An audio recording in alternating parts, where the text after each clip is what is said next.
Hey, Mr. Coldiron. This class, we're going back to the Book Scavenger. I hope you liked that Deck the Halls book. Emily flipped back to the inside cover where the Book Scavenger tracking label had been placed.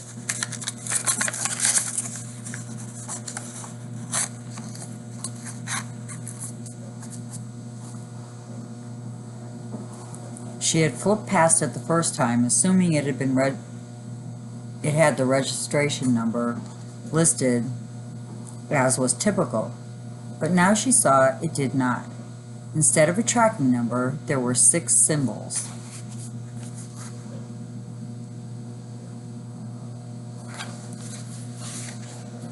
Emily pulled her notebook out of her backpack and the pencil from her ponytail and copied the symbols down.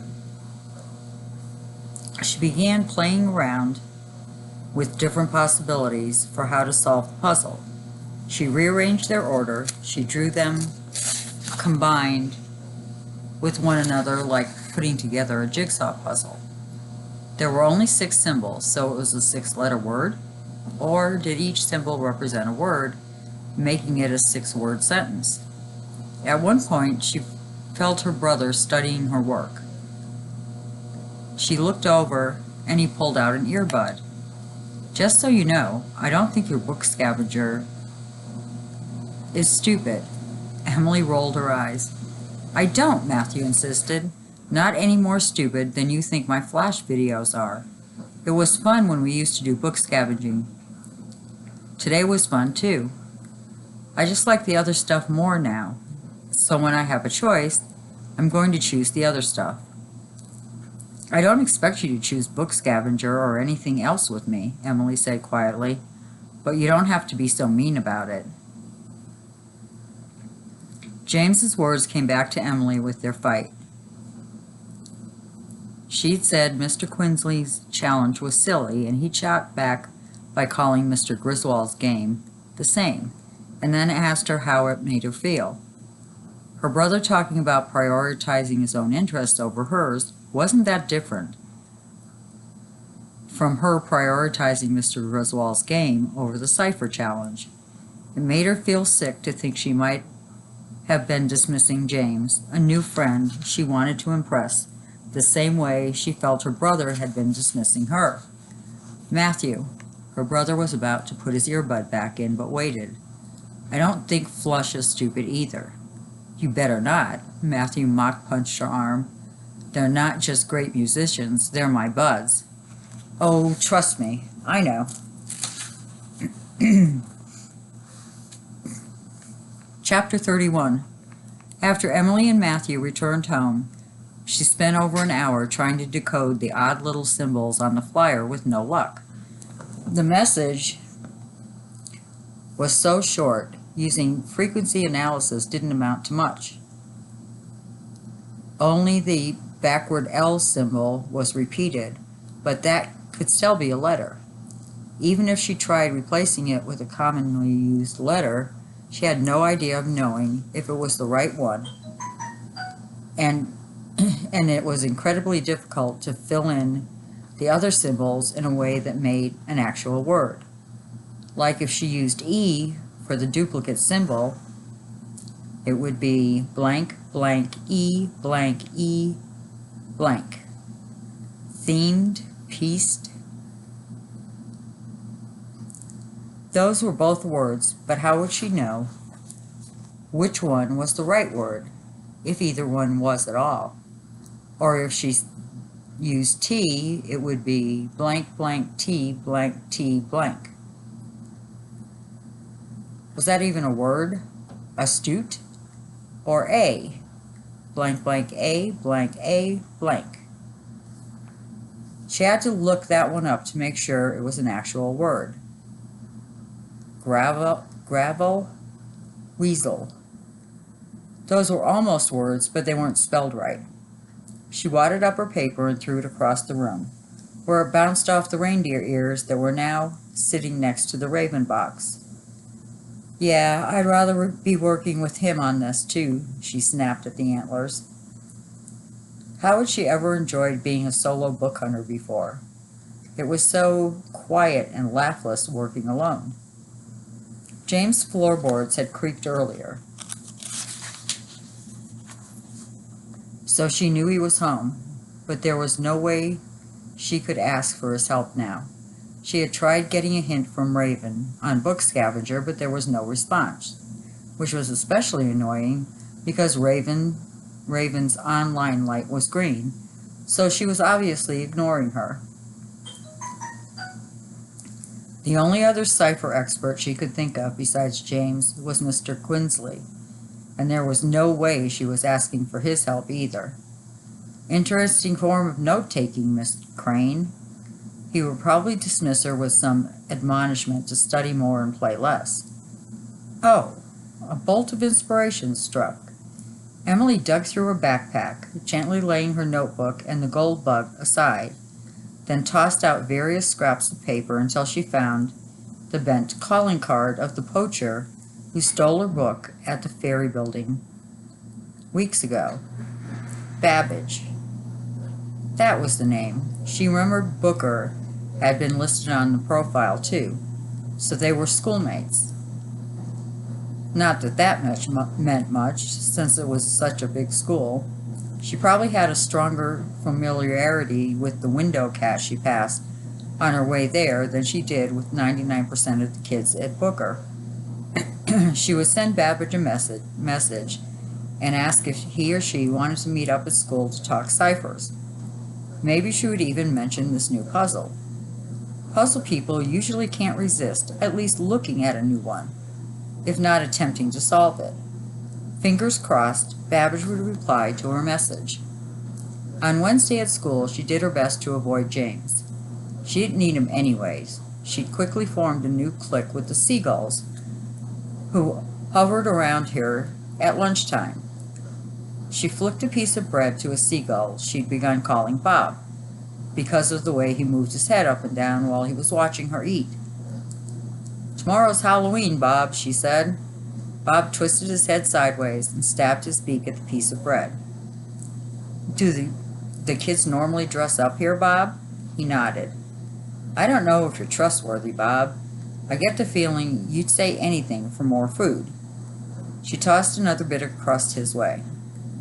There had been no word from Babbage the day before, so when she got home, she went straight for the computer to check her messages. Her mom was updating their 50 Homes in 50 States blog with photos from the Golden Gate Park concert. Emily leaned over her shoulder. "Can I check my messages real quick?" she asked. "No, but you can check them quickly," her mother replied. "I love this one." The image she was resizing was shot through a crowd to focus on Emily perched on the fountain, with her hands pressed flat next to her thighs. Her head was turned towards the young museum, so all you saw was her long ponytail. Orange lights glowed in the trees. The crowd was blurry and colorful around her. Someone's tutu and butterfly wings, a woman with a unicorn head, Benjamin Franklin, and a group of people with neon-colored wigs. It was like looking down a bizarro rabbit hole to a hoodie and jean-wearing Alice. Her mom saved her work, stood up, patted Emily's cheek. "All yours," she said. Emily logged into Book Scavenger, and a new message notification greeted her. Babbage had replied. The message read, "I would be willing to meet with you tomorrow morning before school. I have first period in room 40. We can talk there." Hearing back from Babbage gave her a lift, so she decided to try her luck with Raven, who was, of course, online. She was beginning to suspect that Raven must be an adult who worked at a computer all day, because she always seemed to be there. "Hi, Raven, I found another clue." "Raven, I can't help you with that." Emily sighed. Raven was such a stickler with the whole ask in the form of a question. Shirley Wombat, do you have a hint for solving the cipher in Maltese Falcon? Raven, Charlie, Sally, Lucy. What kind of hint is that? Emily muttered. Beggars can't be choosers, though. She did individual searches for a book scavenger player named Charlie, Sally, and Lucy, but there were hundreds of results. She'd have to think on this hint a bit.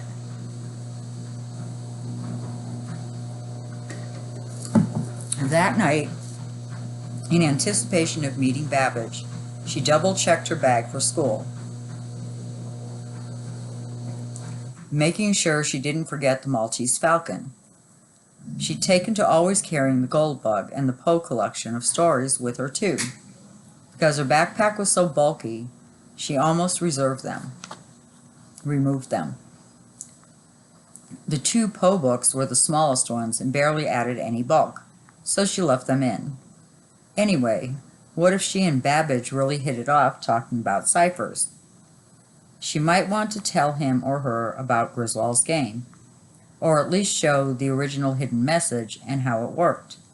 Just never knew, so it was better to be prepared. Emily also squared away an idea for a Halloween costume, if you could call it a costume. She wanted something low-key, so she could walk that line of not standing out in an embarrassing way if nobody actually dressed up, but also not looking like a stick in the mud if everyone did. She used plain white labels and cut out dots and dashes for Morse code, and then stuck them on a black shirt like this. For the first time since she and James stopped talking, she was kind of excited for school tomorrow. Thursday morning, Halloween, Emily got to school extra early. The hallways were nearly empty. 2 teachers Emily didn't know stopped talking as she walked by.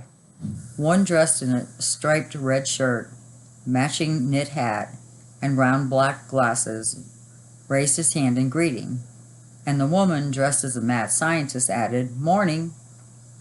Emily rounded a corner, passing the papier-mâché witch hats decorated by 6th graders that lined the windows of the library. She studied every student in the hall, wondering if one might be Babbage.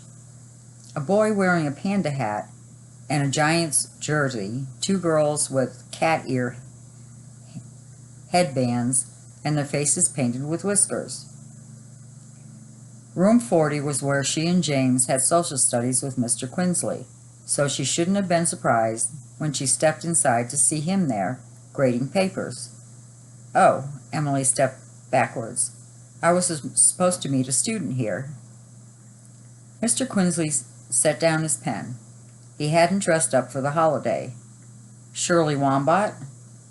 For a moment, she thought he was asking if that was the student she was meeting.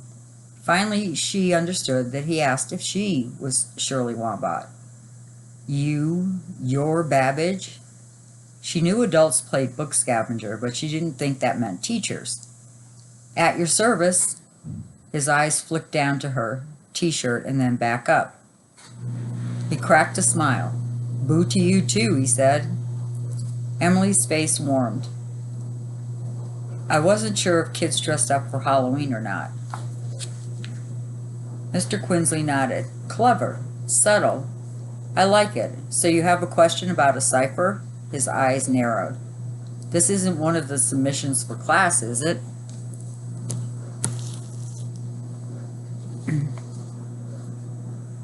Oh, why didn't she think before opening her backpack? The gold bug sat prominently on top of her notebook. She'd completely forgotten that she had told Mr. Quinsley she had hidden it through Book Scavenger and would try to retrieve it. As casually as possible, she shifted the book deeper into the backpack while she removed her notebook. "I've already seen it. There's no use trying to hide it.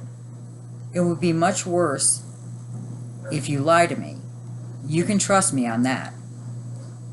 Reluctantly, Emily said, It is that Poe book. I am giving it back. Soon." Mr. Quinsley's mouth formed a thin, tight line. He wiggled his jaw as if he were grinding something between his teeth. His next words came out very slowly. You did hear me say someone's job was on the line for that book. A man could be fired if he doesn't have it. Yes, Emily said. She couldn't meet Mr. Quinsley's gaze. From the moment she had met him, she'd been on his bad side. He must have a very different idea of what kind of person she actually was. Let me get this straight. You would rather a man lose his job so you can keep the book? With every word he said, Emily shrank an inch. I wasn't going to keep it.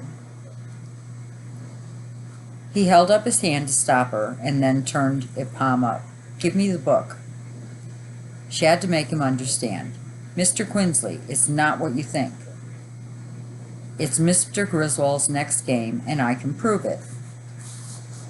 Chapter 32.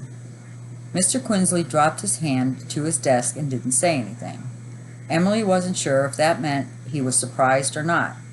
Mr. Quinsley's expressions were like a closet of pressed gray suits, all pulled together, all professional, all respectable.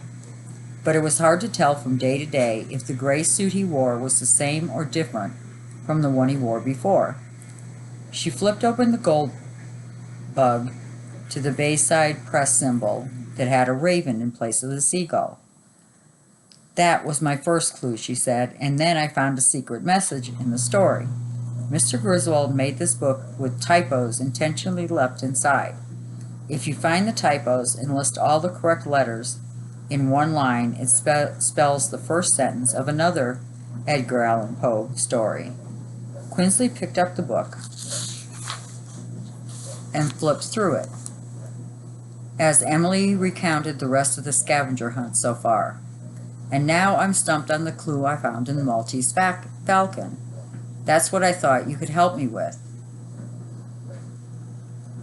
She reached for her backpack to grab the book, but Mr. Quinsley held up his hand. I don't want to see it, Emily, but you could help me figure it out. We could work on the game together, and once we get to the end, then we could give the book back. I've been planning to give it back all along. If I look at your newly found puzzle, I'm sure I will want to solve it, which is why I don't want to see it. I've met him, you know, Mr. Griswold. He patted the gold bug.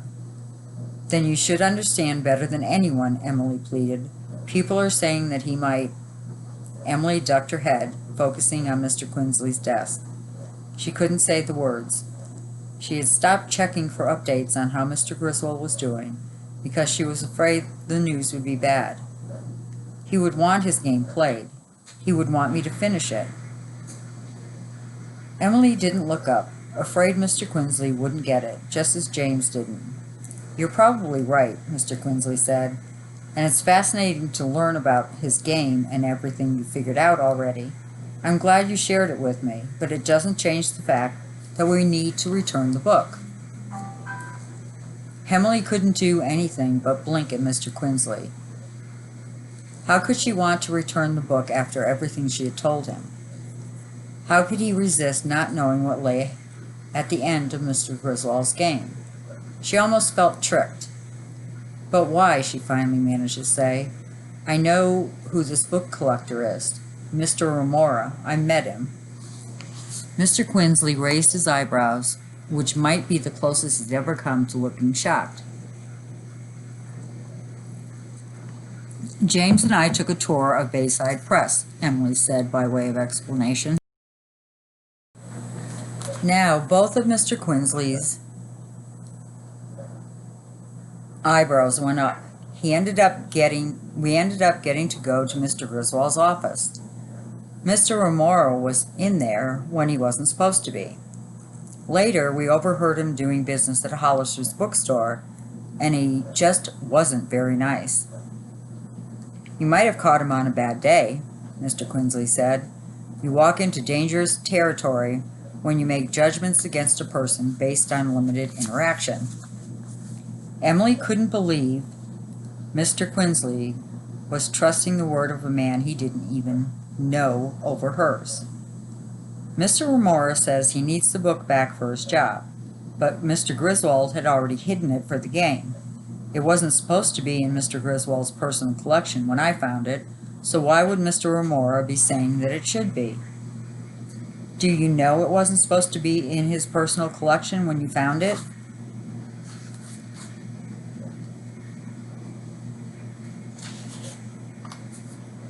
Do you have confirmation on that?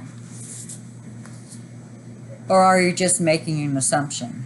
I don't have any proof, but did this Mr. Remora lie about Mr. Griswold being his client?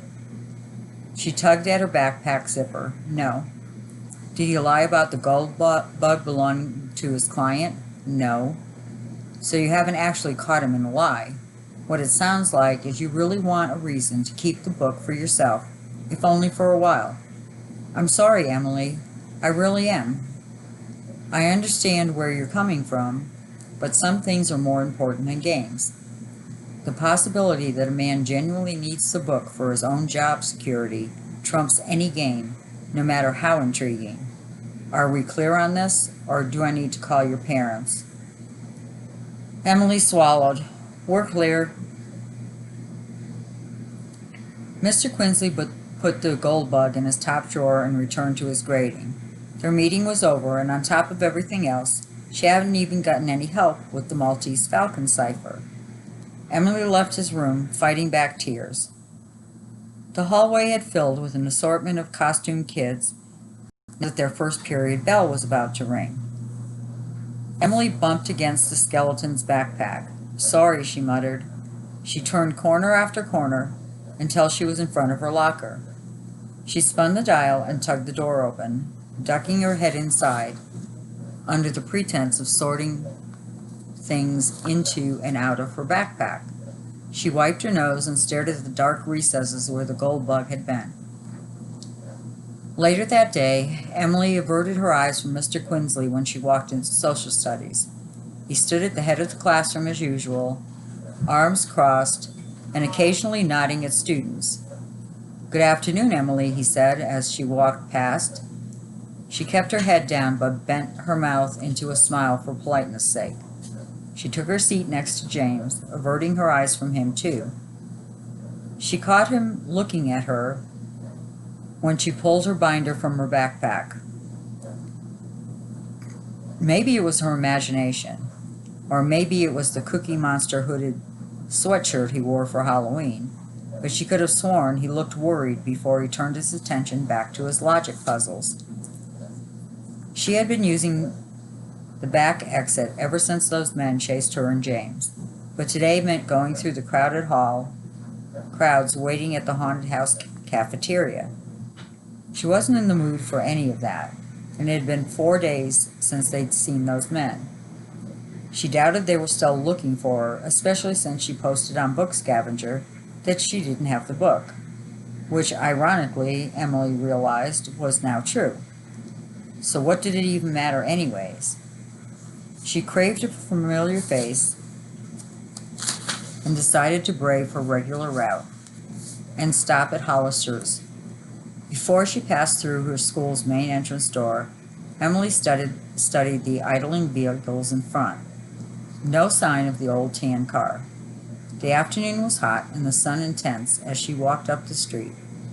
Emily shielded her eyes, but still the glaring rays managed to bend their way around her head, dulling her sight. The metallic pounding grew louder as Emily approached Hollister's. She stepped over a thick hose draped on the sidewalk that ran from a truck parked at the curb to the inside of the building next to Hollister's. The hose appeared to be connected to whatever was making the drilling noises inside. Hollister's door was propped open. "Emily, who just moved here," Hollister shouted over the drilling when she entered. He stood at his counter wearing purple robes and a wizard's hat, topping off his dreads. He stepped out to close the shop door, which didn't totally silence the noise but did make it bearable. "Today's been a game of pick your poison," he said. "Suffering through that racket or working in an oven. That fan doesn't really cut it on a day like today." Hollister indicated a rotating flag that rattled in the corner. He returned to the book he had been wrapping in brown paper. No sidekick today? James had other plans. Emily shifted words around the magnetic poetry board on the counter. Broken cloud. Ah, so what's new with you? You still enjoying Poe? Poe. Mr. Quinsley was probably talking to Mr. Romero on the phone at that very second to let him know Emily had returned the gold bug. To Hollister, she said, I carry the Poe book you gave me everywhere. Hollister pulled a piece of twine from a spindle attached to his counter, while Emily rearranged more magnetic words. Hard, fool, magic.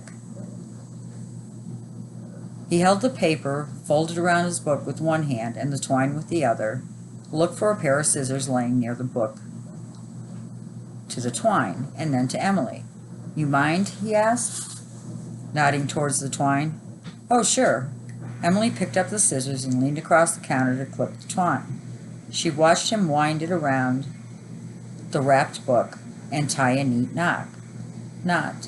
Presentation always makes a difference, don't you think? He held the book up to Emily, twisted it to show all sides. You're really good at it, Emily said, thinking of the book sculpture, Bayside Press emblem he'd taken down about a week ago to make his Windows display Halloween themed.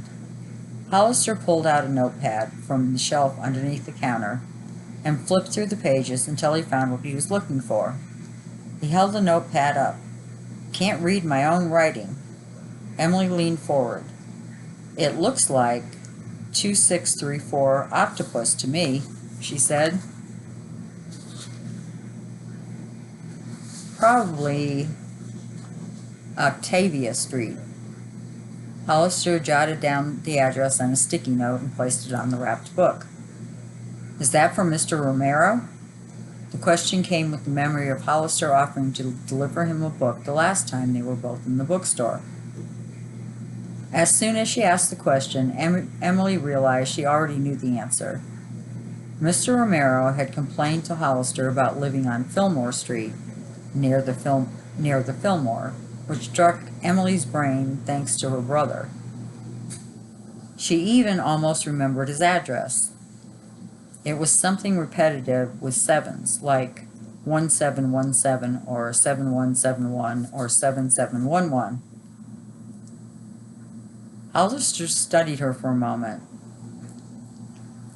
his one tired eyelid dipping down as it always did. How do you know Mr. Romero? Emily reminded him of that day. You told us he's a rare book specialist, and Mr. Griswold is one of his clients. I remember now. Indeed I did. And no, this isn't for him. An idea occurred to Emily. It wasn't a well-thought-out idea, and it probably wasn't a good idea. But Emily asked anyways. Do you need help delivering your books? I could take that one you just wrapped up, and if you have something from Mr. Romero's book ready, I could deliver it too. And then maybe when she delivered Mr. Romero's book, she could tell him she was a student who found the gold bug and asked if she could borrow it back for a short period of time. Hollister adjusted his wizard hat. Isn't that kind of you? Thank you, doll. But no, I can't take you up on your offer. I'm afraid. Too young to be my employee for me. Even if that weren't the case, I wouldn't feel comfortable sending you around the city on your own to run my errands. Maybe if it was you and James together, but even then, she shook her head. Dreadlocks swishing across his purple robes. Hollister watched her push her magnetic words. Salt, heart, wake. You know, I appreciate my customers, and many of them are fine, fine people. But not all book people are good people. Don't mistake shared interest with shared ethics. And there's some wizardly wisdom for you today. Hollister stepped away from the counter and fiddled with the books on a nearby shelf. straightening stum, pulling a title off one shelf, and moving it to a row below. His words made Emily think about Hollister's former friendship with Mr. Griswold. Both were book people, both seemed like good people, but despite not having been friends for the last 30 years, Hollister had cared enough to dedicate his window display to Mr. Griswold in a time of need. Hollister, have you talked to Mr. Griswold since he's been in the hospital? If her question surprised him, Hollister didn't show. I don't believe he's in a conversational state, is all he said, but the lines on his face sagged. Okay, we'll have to go back to this the next time that you guys have the library. You won't have it again before we go on winter break, so have a great winter break, and we'll see you next year.